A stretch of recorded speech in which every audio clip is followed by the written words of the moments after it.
Nel nome del Padre, del Figlio e dello Spirito Santo. Amen.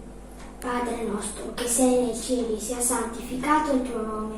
Venga il tuo regno, sia fatta la tua volontà, come in cielo così in terra.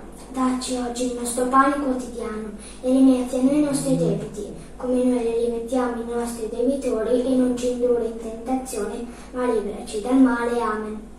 Gloria al Padre, al Figlio e allo Spirito Santo, come era nel principio, ora e sempre, nei secoli dei secoli. Amen. Ti adoro, mio Dio, e ti amo con tutto il cuore. Ti ringrazio di avermi creato, fatto cristiano e conservato in questa notte. Ti offro le azioni della giornata, fa che siano tutte secondo la tua santa volontà, per la maggior tua gloria. Preservami dal peccato e da ogni male. La tua grazia sia sempre con me e con tutti i miei cari. Amen.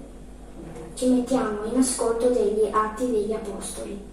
Allora coloro che accolsero la sua parola furono battezzati, e quel giorno si unirono a loro circa 3.000 persone. Erano assidui nell'ascoltare l'insegnamento degli Apostoli, nell'unione fraterna, nella frazione del pane e nelle preghiere.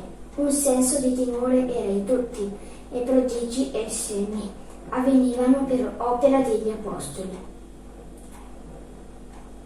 Affidiamo a Maria, la nostra mamma del cielo, questa nuova giornata.